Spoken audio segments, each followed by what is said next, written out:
Praise Lord. दोस्तों, हम आपका स्वागत करते हैं आज रात की प्रार्थना में। और आज मैं आपसे बात करना चाहता हूं कि परमेश्वर आपसे बात करेंगे। आप जानते हैं परमेश्वर अपने लोगों से बात करते हैं। प्रभु यीशु मसीह अपने लोगों से बात करते हैं। पवित्र आत्मा हमारा सहायक है और पवित्र आत्मा के द्वारा प्रभु अपनी इच्छा को, अपनी बातों को हम पर प्रकट करते हैं। और बहुत बार आपने परमेश्वर की आवाज को अपने जीवन में सुना होगा और हो सकता है आप में से बहुतों ने नहीं भी सुना होगा। तो मैं आज आपको बताना चाहूंगा कि परमेश्वर अपने लोगों से जब उनसे कुछ कराना चाहता है तो उनसे बातचीत करता है, उन्हें आवाज देता है।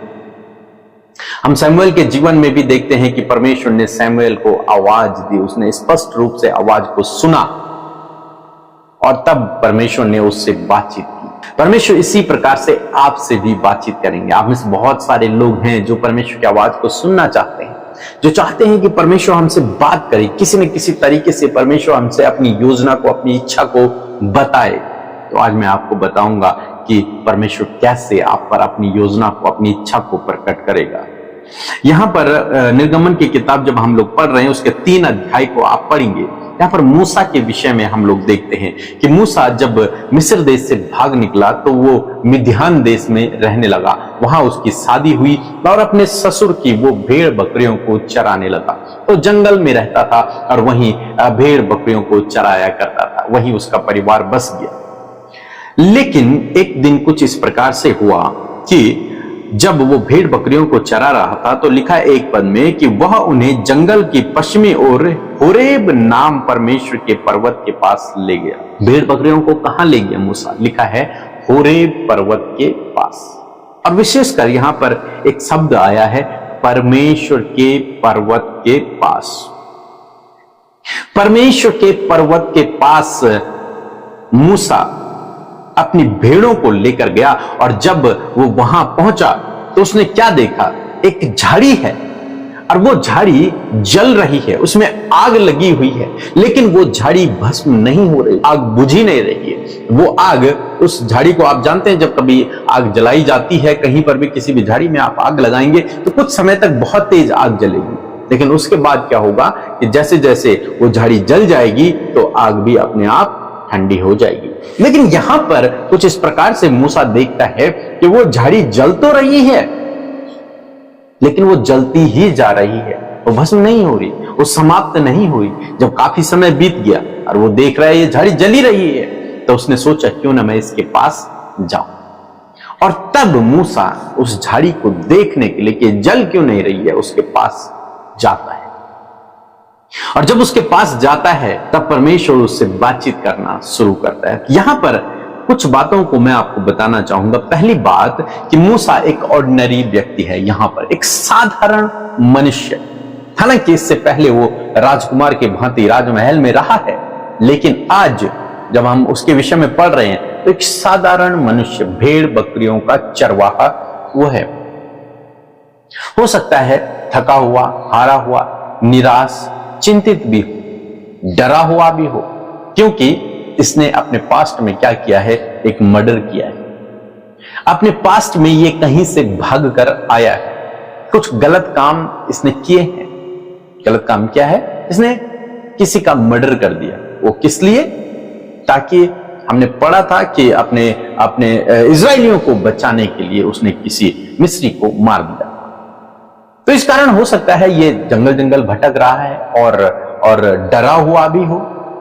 ऐसे एक साधारण से व्यक्ति को परमेश्वर ने बुला लिया। और कब बुलाया? एक और बात, जब मैं इसको पढ़ रहा था तो परमेश्वर ने कब बुलाया? जब ये अपने ससुर के घर में था तब नहीं बुलाया, या फिर जब ये किसी पहाड़ पर भेड़ बकरियों को चरा रहा था तब भी नहीं बुलाया, लेकिन कब बुलाया? जब ये परमेश्वर के पर्वत के पास गया। परमेश्वर के पर्वत के पास जब ये पहुंचा, परमेश्वर ने उसे बुला लिया। हो सकता है इससे पहले वो किसी और पर्वत पर भेड़ बकरियों को चरा रहा होगा, परमेश्वर ने तब उसे आवाज नहीं दी। किसी और दिशा में ये रहा होगा, तब भी परमेश्वर ने आवाज नहीं दी। हालांकि परमेश्वर ने उसे चुना हुआ था। ये अपनी भेड़शाला में रहा होगा, तब भी प्रभु ने उसे आवाज नहीं दी। ये कई बार नदी किनारे गया होगा भेड़ बकरियों को चराने के लिए, तब भी परमेश्वर ने उसे आवाज नहीं दी। कब आवाज दी? जब ये परमेश्वर के पर्वत के पास गया।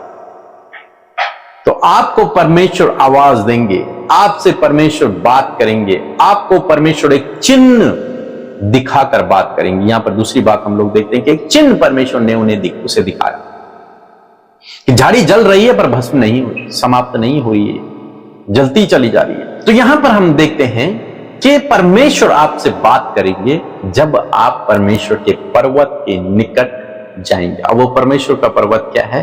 परमेश्वर की संगति या फिर चर्च भवन। जब आप वहां जाएंगे, जब आप उसकी उपस्थिति में बैठते हैं, तब परमेश्वर आपसे बातचीत करते हैं। आप ये ना सोचें कि मैं एक दिन सोऊंगा और परमेश्वर मुझसे बातचीत कर देगा। आपको उसकी करीबी में जाना होगा। मूसा कहां गया? परमेश्वर के पर्वत के पास गया। जब आप उसकी करीबी में जाते हैं, जब आप संगति में जाते हैं, जब आप भवन जाते हैं, कलीसिया जाते हैं, चर्च जाते हैं, तब परमेश्वर आपसे बातचीत करता है। और एक और बात मैं ऐड करना चाहूंगा, जब आप परमेश्वर के साथ में पर्सनल समय, व्यक्तिगत समय व्यतीत करते हैं, जब आप बाइबल पढ़ना शुरू करते हैं, प्रार्थना करना शुरू करते हैं, तब परमेश्वर अपनी बातों को आप पर प्रकट करता है। कई बार ऐसे ही परमेश्वर आपसे बातचीत करता है जब आप चर्च में जाते हैं, कलीसिया में जाते हैं और परमेश्वर वहां पर किसी के जीवन में काम कर देते हैं, किसी को हील कर देते हैं, किसी का हृदय बदल जाता है, किसी से दुष्ट आत्मा निकल जाती है। आप उसको देखते हैं और देखकर आपको लगता है कि हां, यही परमेश्वर है, क्योंकि ऐसा बड़ा आश्चर्यकर्म मैंने आज तक नहीं देखा है। मूसा ने भी यही देखा, उसने जलती हुई झाड़ी को देखा और विश्वास कर लिया। आप में से भी बहुत सारे भाई बहन जब कलीसिया जाते हैं, चर्च जाते हैं, वहां पर गवाहियों को सुनते हैं, तो आपका विश्वास उत्पन्न होता है, आपके अंदर विश्वास उत्पन्न होता है। मीन्स उस गवाही के द्वारा, उस चिन्ह के द्वारा जो चर्च में आप देख रहे हैं, उस हीलिंग के द्वारा जिसके बारे में आपने देखा, जिसको सुना, उसके द्वारा परमेश्वर आपसे बातचीत कर रहा है, उसके द्वारा परमेश्वर आपसे बातचीत करता है। और जब आप परमेश्वर के लोगों की संगति में होते हैं, जब आप कलीसिया में होते हैं, तब परमेश्वर अपने लोगों के द्वारा आपसे बातचीत करता है। तो मैं आपको एक विशेष बात बताना चाहूंगा, वो ये है कि जब आप परमेश्वर की करीबी में जाएंगे, यानी कि पर्सनल समय, व्यक्तिगत समय, जब आप परमेश्वर के साथ में व्यतीत करेंगे, वचन पढ़ेंगे, प्रार्थना करेंगे, और दूसरी बात, जब आप चर्च में जाते हैं, तब परमेश्वर आपसे बातचीत करते हैं। सो मैं आशा करता हूं आप समझ गए होंगे। सो प्रभु आपको इस वचन के द्वारा बहुतायत से आशीष दे। आमीन।